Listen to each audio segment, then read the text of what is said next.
अस्सलाम वालेकुम नाजरीन, माई सेल्फ मनीज़े। और मैंने कराची में गर्मी में जो आज अस्पताल में प्रोग्राम किया है, जिना हॉस्पिटल में किया ख़ास तौर पे। और जिना के बारे में कहा जा रहा था कि जिना के अंदर इंतजाम बहुत अच्छे हैं, अंदर सर्विसेज बहुत अच्छी दी जा रही हैं, अंदर जो वार्ड्स बने हुए हैं सर्जिकल वार्ड्स बहुत शानदार हैं, अंदर यहाँ तक कि इतने शानदार हैं कि अंदर रोबोटिक सर्जरी भी परफॉर्म की जा रही है, यानी कि वो सर्जरी जिसको रोबोट्स परफॉर्म कर रहे हैं।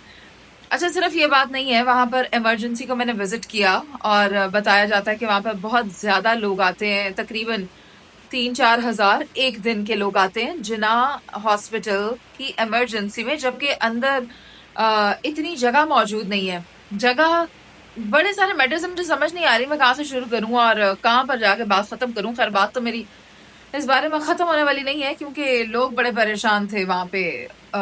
डॉक्टर्स से जितनी मैंने बात की, वहां हॉस्पिटल के एग्जीक्यूटिव डायरेक्टर से जो बात की, उसमें तो ऐसा लगा जैसे कि सब शानदार है, सब बहुत अच्छा है। उन्होंने मुझे हॉस्पिटल का विजिट करवाया और विजिट में भी मुझे वो जगह दिखाई जहां पर state of the art machinery मौजूद थी।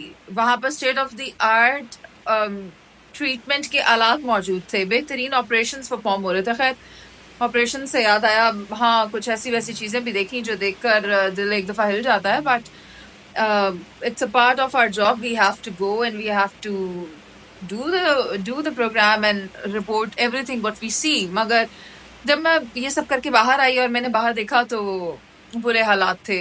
लोग वहां 3-3 महीनों से बैठे हुए थे और खाना लंगर की फॉर्म में अगर कोई एनजीओ वाले दे जाते थे तो वो खाते थे। ये सूरत हाल मैंने देखी है। बच्चे, किसी ने ट्राउजर नहीं पहना तो किसी ने शर्ट नहीं पहनी, वो वहां हॉस्पिटल के बाहर जो एरिया है वहां बैठे हुए हैं लॉन में। उनके फैमिली के कपड़े धो के सूखने के लिए वहां दरख्तों पे लगे हुए हैं। खाना पीना बुरा है, वॉशरूम जाना है तो मस्जिद है, मस्जिद के वॉशरूम में चले जाते हैं, क्योंकि दीगर वॉशरूम में उनको जाने की इजाजत नहीं होती जो हॉस्पिटल के अपने वॉशरूम्स होते हैं। तो पता नहीं ये मसला कब हल होगा। जब मैंने इस बारे में पूछा तो वो कहते हैं कि हमारे पूरे इस कराची में सिर्फ 2 सरकारी अस्पताल है और उन 2 में से भी जो जिना है उसका मसला इस तरह से है कि फेडरल और प्रोविंशियल के बीच में मामला अटका हुआ है। दोनों इसकी रिस्पॉन्सिबिलिटी लेना चाहते हैं, ले नहीं पाते, आपस में उलझे हुए हैं। लेकिन इन दोनों के दरमियान में जो परेशान है, जो रुल रहा है, वो कराची के लोग हैं। और कराची में तो फिर बहुत सारे लोग हैं, पंजाब से भी आए हुए हैं, केपीके से भी आए हुए हैं, बलूचिस्तान से भी हैं। तो वो सारे के सारे लोग आफ्टर ऑल पाकिस्तानी है, मगर वो सब सेहत के अच्छे हुसूल के लिए परेशान हो रहे हैं। ये मैंने सोचा ये मामला डिस्कस करने के लायक है, तो इस बारे में मैंने ये वीडियो इसीलिए बनाई है। मगर लेट अस सी, मुझे दूर कहीं तक नजर नहीं आता कि ये मसला हल होगा।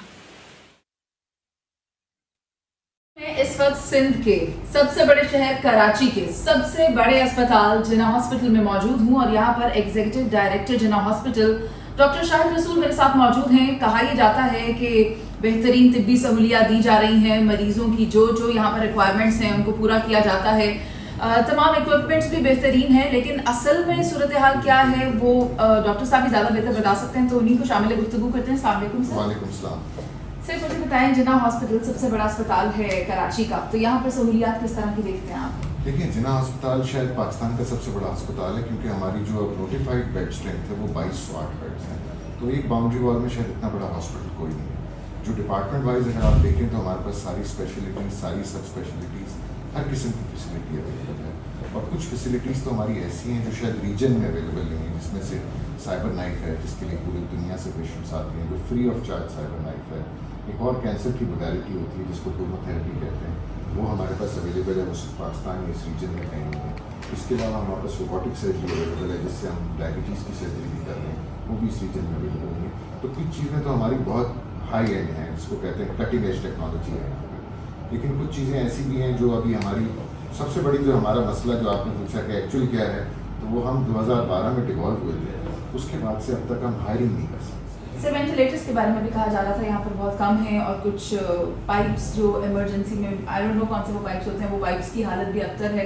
तो वो जो चीज़ें सामने लाई गई हैं उनकी इस वक्त की क्या सिचुएशन है? जो हमारे पास आईसीयू है, सर्जिकल आईसीयू, उसके अंदर 28 बेड्स हैं, लेकिन हमारे पास जो करंटली स्टाफ है, क्योंकि उसके लिए हमें एनेस्थेटिस्ट भी चाहिए होते हैं, आईसीयू टेक्नीशियन अलग से होते हैं, तो वो हम अभी तकरीबन 8 से 10 बेड से यूटिलाइज करते हैं। अगर स्टाफ पूरा हो जाए तो हम बाकी आप इमरजेंसी के पाइप्स इंशाल्लाह अभी खुद जाएंगे, आप देख लीजिएगा कि आपको कोई ऐसी चीज़ नजर आए तो हमें भी हाईलाइट कर दें। सर, अस्पताल बड़ा होना मैटर करता है आपके लिए या बेहतरीन होना मैटर करता है? At the end of the day अगर ये समझा जाए, मेरी सिर्फ एक पॉइंट कि जिना अस्पताल पूरे कराची का मसला हल कर देगा तो अनफॉर्चुनेटली इसके बाद डॉक्टर शाहिद ने हमें कहा कि सर्जिकल कॉम्प्लेक्स का विज़िट करें, तो हम यहाँ सर्जिकल कॉम्प्लेक्स पहुँचे और इसके अंदर 4 वार्ड्स थे। अब अंदर जाने के लिए भी हमें यूनिफॉर्म पहनना था, तो हमने यूनिफॉर्म कुछ इस तरह से पहना। कैसी लग रही हूँ मैं? हम ओटी में जा रहे हैं देखने के लिए कि जिना हॉस्पिटल की ओटी कैसी है। कहा है एग्जीक्यूटिव डायरेक्टर डॉक्टर शाहिद रसूल ने कि बहुत अच्छी है, आपका परसेप्शन बदल जाएगा। परसेप्शन मेरा कोई ख़ास अच्छा नहीं है, मगर अंदर जाके देखते हैं कि कितना बदलता है। ठीक है, अंदर मिलते हैं आपसे।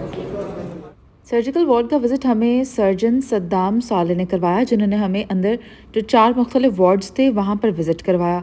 हम वार्ड्स के अंदर नहीं जा सकते थे क्योंकि वहाँ पर ऑपरेशंस परफॉर्म किए जा रहे थे और टीम सर्जन्स की ऑपरेशंस कर रही थी। किसी को इंजरी थी तो किसी को कोई इशू था, किसी की लेप्रोस्कोपी हो रही थी।